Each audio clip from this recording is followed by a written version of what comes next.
ఈ ప్రవీణ్ నాకు తెలిసి ఇలాంటి అసిస్టెంట్ డైరెక్టర్ నాకు ఇంతవరకు దొరకలేదు.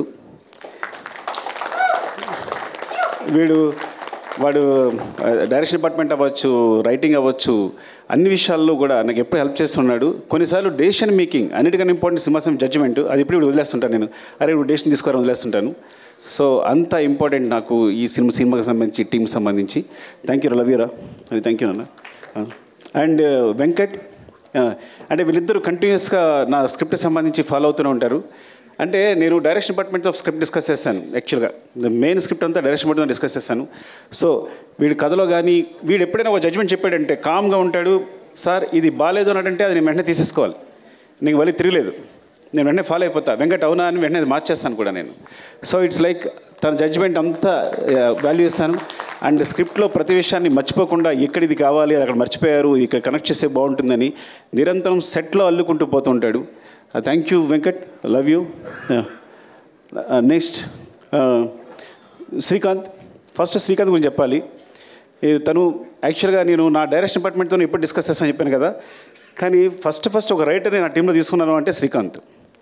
అసలు ఇంతవరకు నేను ఇన్ని సినిమాలు చేసి నా 20 years కెరియర్లో ఒక బయట నుంచి ఒక రైటర్ని ఎప్పుడు నాకు లోపల రానివ్వలేదు రైటరు. కాకపోతే అదృష్టం అంటే వీడు నా స్టూడెంట్, ముందే చెప్పినట్టు వీడికి మ్యాథ్స్ చెప్పాను నేను.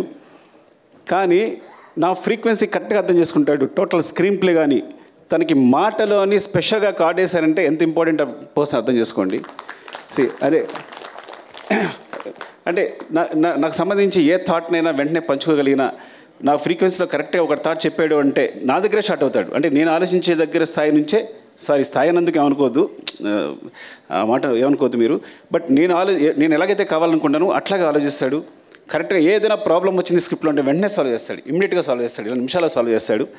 అండ్ ఈ సినిమా కోసం తను మొత్తం అన్నీ వదిలేసి కూడా కూర్చుని లాస్ట్ 3-4 months కూడా నాతోనే ఉన్నాడు, నిరంతరం ఏది అడిగినా ఎప్పుడడిగినా చేస్తూని. Thank you Srikanth, love you. I know what you are, నాకు తెలుసు నీ హైట్స్ ఏంటనేది, అది ప్రపంచానికి ముందు తెలుస్తుంది. లవ్ యూరా. అండ్ వీరా, ఈ మొత్తం స్క్రిప్ట్ రీసెర్చ్ కల్చరు.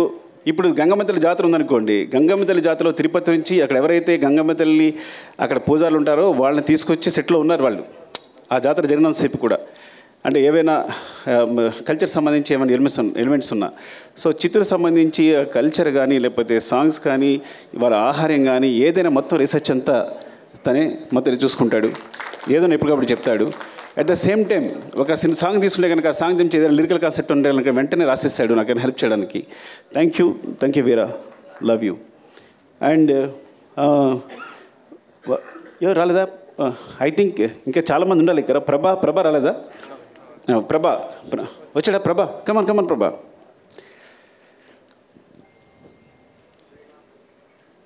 శ్రీమాన్ రాలేదా? రమేష్ గారు, శ్రీమాన్ రాలేదా? అయ్యో ప్రభా, ఇలా అన్నాను నేను. ఏంటంటే నాకు ఎప్పుడైనా ఒక వెర్షన్ కావాలంటే కనుక నేను త్వరగా సాటిస్ఫై అవ్వను. ఒక డైలాగ్ కన్స్ట్రక్షన్ సరిగా లేకపోతే వెంటనే ప్రభా ఇమ్మీడియట్గా, మీరు నమ్ముతారా, ఈ వ్యక్తి 10 minutesలో రాస్తాడంటే ఒక సీన్ని, ఒక 10 minutesలో రాస్తాడు సీన్. రాసేటప్పుడు నేను ఊరికే తన స్పెషల్గా బ్రెవిటీ ఆఫ్ డైలాగ్ అనేసాను. ఒక్కోసారి నాకు డైలాగ్ కన్స్ట్రక్షన్ నచ్చదు, ఎందుకంటే ఈ సినిమాలో డైలాగ్స్ అన్నీ న్యాచురల్గా మాట్లాడుతున్నట్టు ఉండాలి, at the same time content చెప్పాలి. ఒక రాసినప్పుడు కన్స్ట్రక్షన్ ఒకసారి సెంటెన్స్ కుదరదు, తనకు పంపిస్తే కనుక దాన్ని పేస్ ఆఫ్ ది డైలాగ్ అంటారు. అది తను ఈజీగా ఎమిట్ చేస్తాడు వాడు మాట్లాడుతున్నప్పుడు, రాస్తున్నప్పుడు. So that's why I want to తనకి అడిషనల్ డైలాగ్స్ కాకుండా బ్రెవిటీ ఆఫ్ డైలాగ్స్ అని స్పెషల్ కార్డ్ వేసాను first time. I think Indian సినిమాలోనే ఇప్పుడు బ్రెవిటీ ఆఫ్ డైలాగ్స్ అనేది ఉండదేమో కానీ తనకు వేసాను. థ్యాంక్ యూ ప్రభా, లవ్ యూ. నీ టాలెంట్ మామూలుది కాదు. I think he wants to direct the movie. ముందు డైరెక్టర్ కాబోతున్నాడు, తను స్క్రిప్ట్ రాసుకున్నాడు. Thank you. అండ్ మధు రావాలి ఒకసారి. అండ్ అంటే అయిపోతుందని, మళ్ళీ నా ఎనర్జీ అయిపోతుందని. ఎవరు వస్తున్నారా? రమేష్ గారు, శ్రీమాన్ రాలా? శ్రీమాన్ రాలేదు. శ్రీమాన్ సగం సినిమా డైరెక్ట్ చేశాడు ఈ సినిమాని. యాక్చువల్గా మీరు తను క్లాప్స్ కొట్టాలి. అంటే నా టీంలో అలాంటి ప్యూర్ ఒక సోల్, ఒక అంత ప్యూర్ సోల్ ఎవరు ఉండరు నా టీంలో. అంటే చైల్డ్హుడ్ ఎపిసోడ్ ఉందా, ఆ సీన్ తను డైరెక్ట్ చేశాడు. ట్రక్ ఎపిసోడ్ తనే ఎగ్జిక్యూట్ చేశాడు. ఇంకా చాలా మీకు ఈ సినిమాలో సెకండ్ యూనిట్ షార్ట్స్ అన్నీ 30% ఉంటాయి. ఆల్మోస్ట్ 30-40% సినిమా శ్రీమాన్ డైరెక్ట్ చేశాడు. యాక్చువల్గా directed by Sukumar and Sriman వేయాలి, పొరపాటు నా పేరు వేసుకున్నాను నేను. పెద్ద ప్రసాద్ లొకేషన్ డైరెక్టర్. ఈ సినిమాలో ఏ లొకేషన్ తీసుకున్నా, ఏ బ్యూటిఫుల్ యాంగిల్ ఉన్నా, ఒక మంచి ఫ్రేమ్ ఉన్నా అది మా పెద్ద ప్రసాద్ చెందుతుంది. నేను చెప్తాను కదా, మీరు అతిశక్తి అనుకోకపోతే ఇక్కడ ఒక్క సుకుమార్ కాదు, ఇంతమంది సుకుమార్లు. సో ఈచ్ అండ్ నేను ప్రతి ఒక్కరికి డైరెక్టర్ అని పేరు ఇవ్వచ్చు. ఇక్కడ మాకు సెట్లో మేము చేస్తున్నప్పుడు ఒక్క సుకుమార్ ఉన్నాడు, everyone is a director. But అట్లా బిహేవ్ చేస్తారు. వీళ్ళలో ఏ ఒక్కటి సినిమా చేసినా అద్భుతంగా తీయగలడు. అదృష్టం నా టీంలో ఉన్న అదృష్టం ఏంటంటే ఐఎమ్ వెరీ ఓపెన్. ఇందులో ఎవ్వరు ఒక సినిమా తీసినా కానీ అద్భుతంగా తీయగలరు. మీరు ఈజీగా కళ్ళు మూసుకుని మంచి కథ చెప్తే డైరెక్షన్ ఇచ్చేచ్చు వాళ్ళందరికీ, ఇచ్చేయచ్చు. అదే మోహన్ చిట్టేటి ఇగో వీడు చిన్నవాడు, అమ్మాయికి కనిపిస్తున్నాడు కానీ దొంగ అంటే వీడు ఒక డైలాగ్ని స్లాంగ్లో చెప్పాడంటే మొత్తం సినిమాలో స్లాంగ్ అంతా వీడిదే. ఆ స్లాంగ్ అంటారు కదా, అడిక్షన్ అంటారా, ఆ ఇంగ్లీష్ పదం నాకు తెలియదు కానీ ఒక డైలాగ్ ఇస్తే ఆ స్లాంగ్లో చెప్తాడు. మరి ఎంత బ్యూటిఫుల్గా కుదురుద్ది అంటే చాలా ఇష్టం బన్నీ గారికి వీడంటే. అందుకని నీకు స్లాంగ్ ఇన్స్ట్రక్టర్ అని పేరు వేసినట్టున్నాం కదా నీకు. Oh thank you, I love you. And Chinnaprasad రాలేదా? శివ చిన్నప్రసాద్ రాలేదురా? సో సినిమాకి ఏంటంటే సినిమా సంబంధించి ఒక రైటింగు ప్లస్ పోతే ఒక సినిమాటోగ్రఫీ ఇవే ఇంపార్టెంట్ అనుకుంటారు. కానీ బ్యాక్గ్రౌండ్లో వేరే మెటీరియల్ అంతా జరుగుతుంటుంది, బ్యాక్గ్రౌండ్ అంతా. సో చిన్నప్రసాద్ అని తను అండ్ శివ వీళ్ళిద్దరూ దే రైట్ ద బ్యాక్గ్రౌండ్. నేను ఎప్పుడు బ్యాక్గ్రౌండ్ వైపు ఒక్కసారి కూడా చూడలేదు, బ్యాక్గ్రౌండ్ ఎలా ఉంది ఏంటి అని ఎప్పుడు చూడలేదు. They right the background clearly. So ఎప్పుడు కంటిన్యూస్ కష్టపడతారు వీళ్ళందరూ. ఆ బ్యాక్గ్రౌండ్ వల్ల బ్యాక్గ్రౌండ్ ఉండిపోతారు కానీ వాళ్ళు చేసే కష్టం నాకు తెలుసు. థ్యాంక్ యూ శివ, అలాగే వాడుకుని ఉంటే బాగుండేది. అరే సారీ. అండ్ కల్కి కమా, అరే సారీ రా పిల్లవుతుంది కల్ ఆల్రెడీ. ప్రశాంత్ని శ్రీకాంత్ ఇప్పుడు ఇద్దరు కలిసి వర్క్ చేస్తుంటారు ఈ సినిమాలో. అంటే శ్రీకాంత్కి చాలా ఇంపార్టెంట్, అట్ ద సేమ్ నాకు చాలా ఇంపార్టెంట్. నేను ప్రశాంత్ లేకపోతే డిస్కస్ చేయను, ఎందుకంటే ప్రశాంత్ ఫేస్ నాకు హ్యాపీ అనిపిస్తుంది. వాడు ఏం చెప్పినా అది ఇది కరెక్ట్ సార్, ఇది బాగుంది అని ఇప్పుడు చెప్తూ ఉంటాడు. ఈ స్టోరీ డిస్కషన్స్లో very important person. And you have bright future రా, చాలా బాగుంది. Thank you, love you. Okay. కల్కి ఈ అంటే ఇంతమంది పరిచయం చేస్తున్నాడు బికాస్ నేను రైటింగ్లో డైరెక్షన్ అందరూ కూర్చుంటాం, మేము అందరూ ఇన్వాల్వ్ అయి ఉంటాం. ఇట్స్ నాట్ మై ఈ మొత్తం ఈ సక్సెస్ అంతా ఒక సుకుమార్ అని చెప్పక్కర్లా. సుకుమార్ అనే వాడికి సెపరేట్ అస్తిత్వం లేదు, ఎగ్జిస్టెన్స్ లేదు. మేము అందరం కలిపే సుకుమార్. ఇది మీరు ఎగ్జాగరేషన్గా చెప్తారనుకుంటారు, బికాజ్ మీరు ఏదో ఊరికే చెప్తాను అనుకోవచ్చు, కానీ దిస్ అ ట్రూత్. మీరు నా టీంతో ఉంటే కనుక మీరు ఎక్స్పీరియన్స్ చేయగలరు ఎవరు వచ్చినా. సో ఇట్లా ప్రవీణ్, వెంకట్, అలాగే కల్కి కూడా మొత్తం స్క్రిప్ట్ సంబంధించి చూసుకోవడం కానీ, డిస్కషన్ కానీ, తొలక వెర్షన్ రాయడం కానీ. థ్యాంక్ యూ కల్కి, all the best. Thank you. And Pavan, అరే నేను పెట్టాల్సి వస్తాను మీ అందరికీ. వీడు భయంకరమైన ఫ్యాన్ నాకు. ఫస్ట్ ఆఫ్ ఆల్ నా ఫ్యాన్ అంటే నా దగ్గరికి వస్తే ఎక్కడ నాకు అభిమానం పోద్దు అని చెప్పి తీసుకోవాలి. చాలా రోజులు కూడా తిరిగితే డైరెక్షన్ డిపార్ట్మెంట్లోకి ఏం తీసుకోలేదంటే, దూరం చూసినప్పుడు నేను చాలా బాగా కనిపిస్తాను, దగ్గరికి వచ్చినప్పుడు నాకు చండాలని తెలుస్తుంది, నేను ఎలా బిహేవ్ చేస్తాను, నేను తుమ్ముతాను, దగ్గుతాను, ఇవన్నీ తెలుస్తాయి, తాగుతాను అన్నీ తెలుస్తాయి అని చెప్పి దగ్గర తీసుకోవాలా. కానీ స్టిల్ దగ్గరికి వచ్చిన తర్వాత కూడా ఫ్యాన్గా ఇంకా ఉందరా మిగిలిపోయిందే ఉన్నా. సో తను మొత్తం కంటిన్యూటీ చూసుకుంటాడు, ఈచ్ అండ్ ఎవ్రీథింగ్. కంటిన్యూటీ అంటే అది మామూలు విషయం కాదు, బికాజ్ ఎన్ని తిట్లు తినాల్సి వస్తుందో. ఒకసారి హీరో చెయ్యలా అంటే ఇంకోసారి హీరో చెయ్యలా అనొచ్చు. సార్ మీరు చేయలేదని చెప్పాలి, చెప్పని చాలా కష్టపడాలి. Not hero I'm telling, every artist, ప్రతి ఆర్టిస్ట్ కూడా. అండ్ ఈ సినిమా జరుగుతున్నప్పుడే మధ్యలో చెప్పాడు, సార్ ఏం చెప్పారను సార్ చెప్పు. ఈ సినిమా వేరే లెవెల్ ఉంటుంది సార్, ఎవరి లెవెల్ అవసరం లేదు, ఇది వేరే సినిమా అంతే. ఈ ఫిగర్స్ ముందే ఊహించాడు తను, మొత్తం ఇండియాలో వచ్చే ఫిగర్స్ అని ముందే చెప్పాడు నాకు యాక్చువల్గా.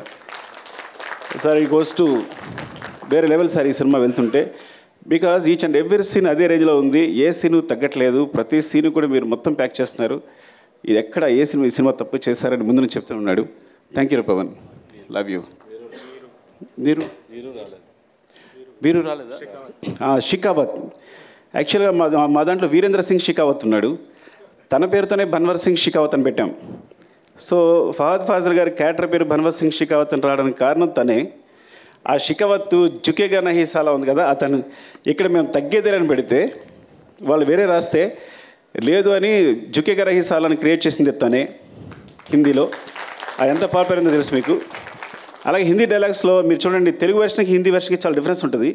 చిన్న చిన్న పంచెస్ ఉంటాయి, ఎక్స్ట్రా ఉంటాయి. ఇంకా నేను నిన్న నాకు ముంబై నుంచి ఒక ఫ్రెండ్ ఫోన్ చేశాడు, తను ఈవెన్ మాధురి భండార్కర్ గారు ఫోన్ చేశారు, సార్ హిందీ చాలా బాగుంది అని. విశాల్ నా ఫస్ట్ ఏడి తను రాలేదు, తను కూడా ఫోన్ చేసి చెప్తే. సో హిందీ వెర్షన్ అంత బాగా వచ్చింది అంటే వీరేంద్ర సింగ్ షికావత్. యాక్చువల్గా తనకి వీరేంద్ర సింగ్ షికావత్కి హిందీలో రచనా సహకారం కూడా కార్డు ఉంది. సో వీరు లవ్ యూ వీరు ఫర్ బికాస్ పుష్పవన్ హిందీలో అంత బారాన్ని కూడా కారణం తనే. ఈరోజు పుష్ప 2 కూడా నేను హిందీ సంబంధించి మీరు నమ్ముతారా హిందీ కాపీ ఇంతవరకు చూడలేదు అంటే, ఎంత నమ్మకం మీద వీరు మీద ఎంత నమ్మకం ఉంటే నేను ఇంతవరకు హిందీ కాపీ చూడాల. అఫ్కోర్స్ హిందీ నాకు అర్థం కాదనుకోండి, అది వేరే విషయం. సో అలాగే నేను చూడలేదంటే మరో అనుకోవద్దు, బట్ అంత నమ్మకం అని చెప్తున్నా.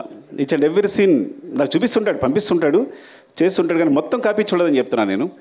అండ్ థ్యాంక్ యూ వీరు, లవ్ యూ. అండ్ ఏమైనా తీసుకుంటే కమల్ యాక్చువల్గా తను అరే అందరికి అలవాటు పెట్టేస్తాం సారీ. కమల్ తను లెక్చర్గా చేసేవాడు. లెక్చర్ చేస్తూ రంగస్థలం గురించి ఎవరో ఒకళ్ళు బాగా రాశారు, ఒక వ్యాసం రాశారు, రంగస్థలాన్ని ఇది ఉంది అది ఉంది అని. అబ్బా ఇంత తెలుగు బాగా రాస్తూ ఇంత బాగా ఎనలైజ్ చేస్తున్నాడు అబ్బాయి ఎవరని ఒకసారి పిలిచారు మాట్లాడడానికి. మాట్లాడిన తర్వాత ఇదొక పెద్ద గ్రంథాలయం, ఎన్ని బుక్స్ చదివాడో తనకే తెలియదు. You can't even imagine. మీరు తెలుగులో ఏ బుక్ చెప్పండి అది తను చదివేస్తుంటాడు. ఇప్పుడు తను నా గ్రంథాలు అనమాట, ఏ బుక్ సజెస్ట్ చేయాలన్నా ఏం చేయాలన్నా. అలాగే కథ సంబంధించి ఏ రీసెర్చ్ అయినా లిరిక్స్ అయినా ఏదైనా మాట్లాడాలన్నా. సో కమల్ అందులో వర్క్ చేస్తుంటాడు. ఈ సాంగ్స్ మీకు బ్యాక్గ్రౌండ్ సాంగ్స్ ఏం పెట్టాలన్నా సెలెక్ట్ చేయడానికి దానికి.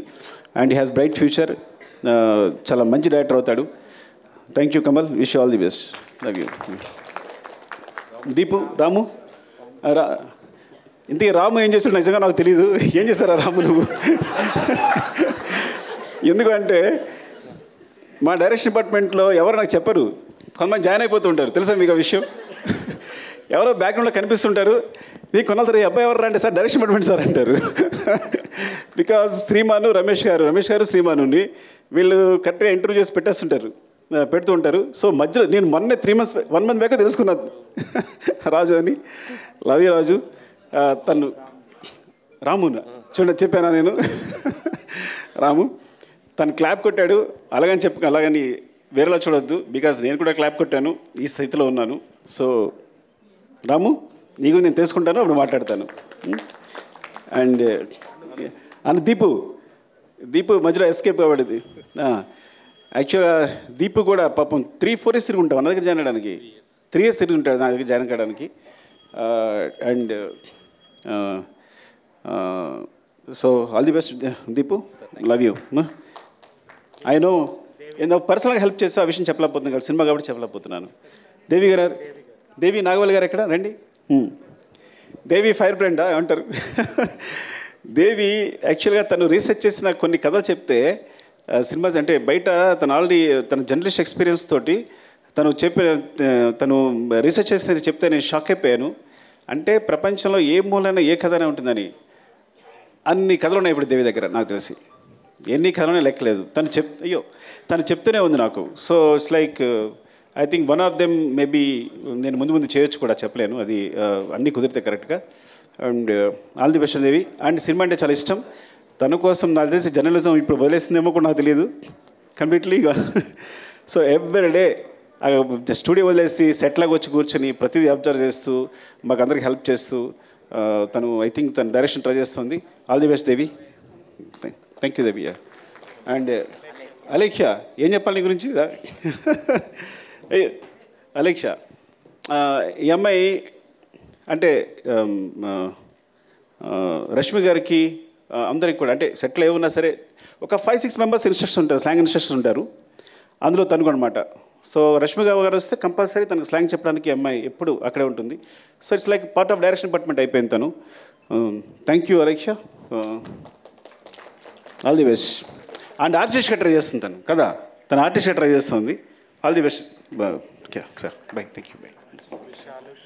అండ్ విశాల్ ముంబై నుంచి వచ్చాడు తను ఫస్ట్ ఎయిడ్గా. నాకు అంటే నేను direction department, sorry darling bore కొట్టేస్తుంటే ఏమనుకోవద్దు, వాడితో మాట్లాడకపోతే నేను ఆర్యప్పుడు డైరెక్షన్ స్టార్ట్ చేసినప్పుడు అందరం కొత్త వాళ్ళమే, మాకు ఎక్స్పీరియన్స్ ఉన్న ఒక్క అసిస్టెంట్ డైరెక్టర్ లేడు. సో నా దగ్గర ఎవరైతే నేర్చుకున్నారో వాళ్ళందరూ కూడా నేను చెప్పింది నేర్చుకున్నారే. సో ఆ మిస్టేక్స్ అలాగే కంటిన్యూ అవుతున్నాయి. అలాంటప్పుడు విశాల్ వచ్చాడు, ఐ థింక్ ముంబై నుంచి. ఫస్ట్ టైం తన గురించి నేను ఒక యాంగిల్ నేర్చుకున్నా, అంటే ఒక వే నేర్చుకున్నా. సో ఈ డైరెక్షన్ ఒక సినిమాకి సంబంధించి ఆ కన్స్ట్రక్టివ్ ఒకటి ఉంటుంది కదా, ఒక ఫ్రేమ్ ఉంటుంది కదా, ఆ ఫ్రేమ్లో మమ్మల్ని తీసుకెళ్ళాడు. Thank you Vishal. And you helped a lot in దట్లో. అంటే ప్రతి విషయాన్ని కూడా ఏదైనా తనకు ఒక వర్కప్ చెప్పామో అంటే మనం మర్చిపోవచ్చు, అది కంపల్సరీ జరుగుద్ది, డెఫినెట్గా జరుగుద్ది ఒక విషయం చెప్పామో అంటే. బికాజ్ ఆ స్టైల్లో తను వర్క్ చేస్తున్నాడు కాబట్టి మాకు అందరికీ ఒక డిసిప్లిన్ నేర్పాడు. Thank you Vishal, love you. తను ఇప్పుడు లేడు, ముంబైలో ఉన్నాడు. రమేష్ గారు ఎక్కడ? రమేష్ గారు లేరా? రమేష్ గారు దాక్కుని ఉంటారు. రమేష్ గారు వెరీ ఇంపార్టెంట్ పర్సన్, దాన్ని పారిపోయి ఉంటారు, నాలుగే సిగ్గు ఆయనకి. సో అంటే వెరీ ఇంపార్టెంట్. వేమ వచ్చాడా? రమేష్ గారు అంటే because me first script start చేసినప్పుడు మొట్టమొదటి కథ ఎవరికైనా చెప్తానంటే రమేష్ గారు చెప్తాను, నేను ఆయనకి చెప్తారు. He judges very well. నాతో ఆల్మోస్ట్ 20 years నుంచి ఉన్నారు, 20 years నుంచి నాతోనే ట్రావెల్ చేస్తున్నారు. ఐ థింక్ తను సినిమా చేశానంటే ఫస్ట్ కాపీ ఆయనకే చూపిస్తాను, ఫస్ట్ హాఫ్ అయిందని తనకే చూపిస్తాను, ఒక రీల్ అయిందని తనకు చూపిస్తాను. అండ్ తను ఎయిటింగ్లో మొత్తం ఎయిటర్తో పాటు కూర్చుంటారు. సో థ్యాంక్ యూ రమేష్ గారు. అండ్ మధు, అరే మధు ఎక్కడరా? చంపేస్తానరా నేను రాకపోతే. వాటర్ వాడి కొంచెం మధు గురించి మాట్లాడి వాటర్ తాగాలి. మధు, అరే కొడతానరా నువ్వు, వెళ్ళిపోయాడా? అలా పరిగెడుతున్నాడు, పారిపోయాడనుకుంటా. ఇంకొక డైరెక్టర్ ఈ సినిమాకి మధు. నేను మానిటర్ ముందుంటాను, మానిటర్ వెనకాల ఉంటాడు. అంటే మీరు నిజంగా చెప్తున్నా, అసలు నాకు ఎంత హెల్ప్ అంటే డైరెక్షన్ విషయంలో, తను ఆన్లైన్ ఎడిట్ చేస్తాడు, చెప్పకూడదు కానీ సగం సినిమా తను ఎడిట్ చేసి ఉంటాడు. నవీన్ కూడా తను చేసే సీన్ని యాసిస్ ఉంచేసి ఉంటాడు. అఫ్కోర్స్ అంటే అంత టాలెంటెడ్. ఏదైనా ఇది పండుద్ది సార్, రప్ప అదిరిపోద్ది సార్ అంటాడు అనుకో, అది అదిరిపోద్ది. తగ్గేదే లేదు అంటే అదిరిపోద్ది. పార్టీ మీద పుష్ప అందరూ అనుకుంటారు సార్ అంటే తన జడ్జిమెంట్ ఇస్ లైక్ అమేజింగ్. సెట్లో ఏ సీన్ ఎలా కన్స్ట్రక్ట్ చేయాలి, దానికి సంబంధించి తన మిస్టేక్స్ అవ్వచ్చు, లేకపోతే ఒక షార్ట్ కావాల్సినప్పుడు అవ్వచ్చు, నాకు కంటిన్యూస్గా నిరంతరం, చిన్నపిల్లడైనా సరే నిరంతరం నన్ను గైడ్ చేస్తుంటాడు షూటింగ్ జరిగేటప్పుడు. He is very important. ఇక్కడ లేపడం వల్ల చాలా బాధ అనిపిస్తుంది, పారిపోవడం కొట్టాలని నిజంగా చెప్తున్నా. వాళ్ళు లేపడం అంటే సగం సినిమా వాడు డైరెక్ట్ చేస్తున్నాడు డెఫినెట్గా నాతో పాటు. అంత ఇద్దరం ఇట్స్ లైక్ సో నేను మనసులో ఏముందో తెలుసుకుంటాడు, వెంటనే తెలిసిపోతుంది తనకి. ఇది కావాలి అనుకుంటే కన్నా వెంటనే తెలిసిపోతుంది తనకి. సార్ అంటే ఇదే కదా మీరు అడిగేదని వెంటనే చెప్పేస్తాడు నాకు. అండ్ మధు